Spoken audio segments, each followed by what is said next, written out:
Nagbabalik ang unang balita. Sa ika-9 na araw ng impeachment trial, ipinaliwanag ng opisyal ng Mega World Corporation kung bakit mula sa 24 million pesos ay naging 14.5 million pesos ang binayaran ni Chief Justice Renato Corona para sa isang penthouse unit sa The Bellagio. Kinumpirma ni Mega World Senior Vice President for Marketing and Sales Noli Hernandez na binabaan nila ng 10 million pesos ang presyo nito. Nagkaroon daw kasi ng water damage ng penthouse unit dahil sa isang bagyo. Bukod sa tinamong water damage ng penthouse, ayon kay Hernandez, may global financial crisis din noong mga panahong iyon. At dahil short-term payment ang pinili ng mga Corona, ibinaba pa lalo ng Mega World ang presyo ng penthouse unit.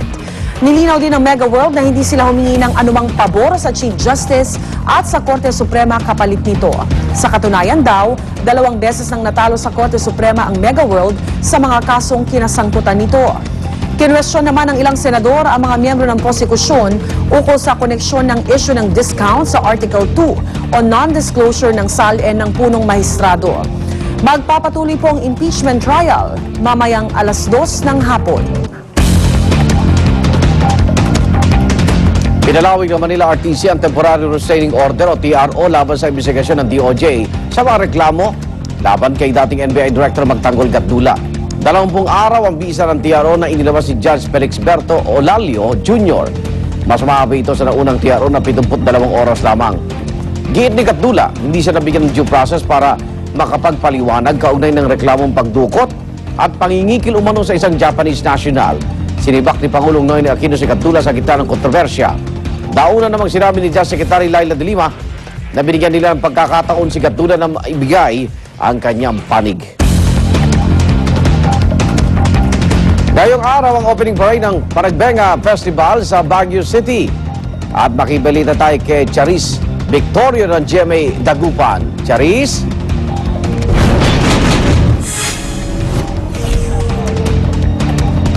Igan, in festive mood na ang Baguio City, lalo na mga participants sa unang araw ng pagdiriwang o opening ng Panagbenga o Baguio Flower Festival. As early as 5 a.m. nakabantay na ang buong pwersa ng Baguio City Police para tiyakin ang seguridad sa unang pagdiriwang ng Baguio Flower Festival.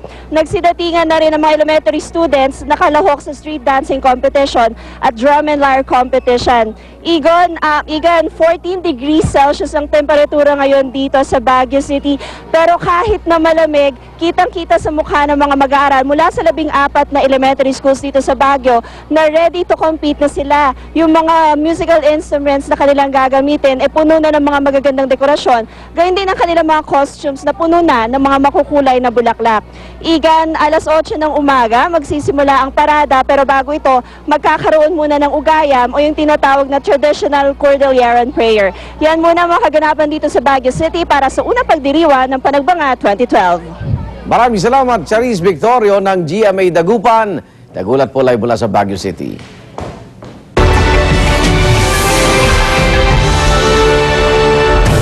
Tatlong taong gulang na batang lalaki sa Peru matagumpay na naoperahan para tanggalin ang kanyang kakambal na nasa loob ng kanyang tiyan.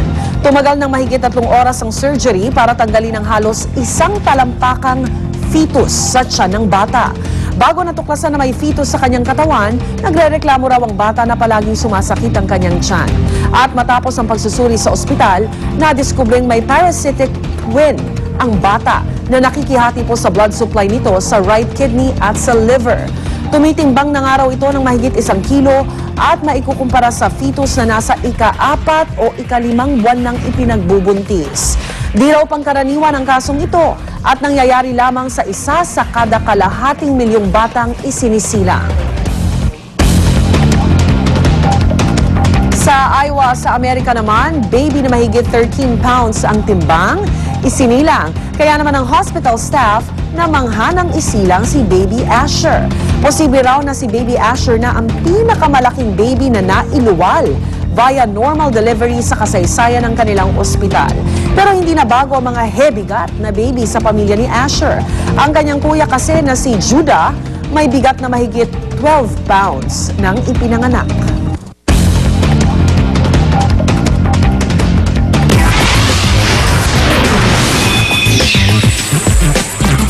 Pinakabagong primetime offering ng Kapuso Network na Biritera magsisimula na sa Lunes.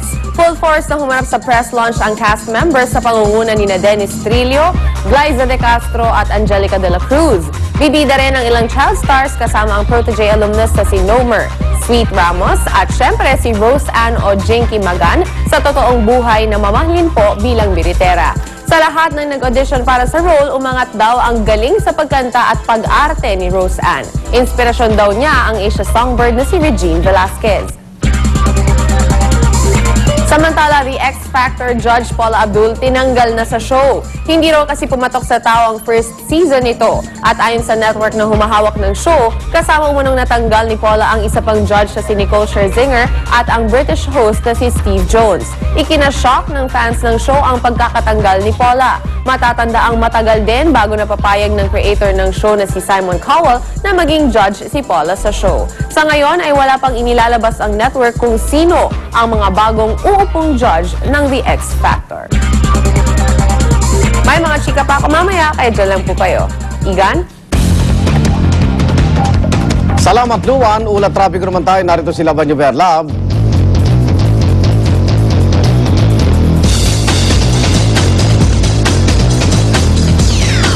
Maraming salamat, Igan. Mga kapuso, ito na po ang ating kakalsadahan sa mga oras na ito. Unahin na po muna natin ang aming kinaroroonan dito sa may intersection ng Coastal Road at Rojas Boulevard. May kita pa rin naman ho natin. Medyo may pila na po yung mga sasakyan ang gagaling po sa Coastal Road at tumatawid po patungo naman ng Rojas Boulevard.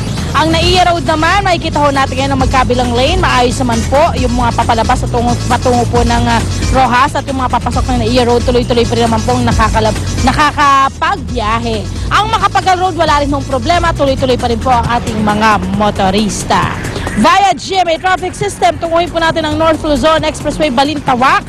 May kita ho natin ang magkabilang lane. Ang kanan ho ay patungo ng Toll Plaza or patungo ng Norte. Wala rin hong problema. Ang kaliwang bahagi ng patungo ng Bonifacio, tumaakyat ang EDSA. Beautiful pa rin po ang daloy ng trapiko. Sa may EDSA Niña Road naman mga kapuso, yung kaliwang bahagi patungo ng Makati, dagsa ng ating mga motorista. Pero at least, tuloy-tuloy pa rin pa naman po ang kanilang pagbiyahe. Ang kanang bahagi patungo ng Norte at Monumento, wala namang problema. Sa may EDSA Ortigas Avenue, eto naman po ang daloy ng trapiko. Ang kaliwa ay patungo po ng Makati, itaas na bahagi po ng ating flyover, patungo po yan ng Taytay at Pasig area, wala rin hong problema. At ang kanang bahagi patungo naman po ng EDSA Cubao, ay wala rin hong problema sa mga oras na ito. Wednesday ngayon, syempre Baklaran Day mga kapuso, mga plaka nagtatapos sa numbers 5 and 6 ang ating mga coded number. Ayan. At yan po muna, ito po muna tayo, traffic news lang tayo. Epektibo po mula ngayong araw ang fixed salary para sa mga bus drivers at konduktor. Depende po yan sa mga kumpanya. Maglalaro po sa 389 pesos hanggang 426 pesos ang minimum na salary na makukuha po ng mga driver at konduktor sa Metro Manila. Bukod sa fixed salary, ipatutupad din ang 8 oras na working hours para sa mga bus driver at konduktor kada araw. Mga tatanggap din po sila ng 13th month pay, service incentive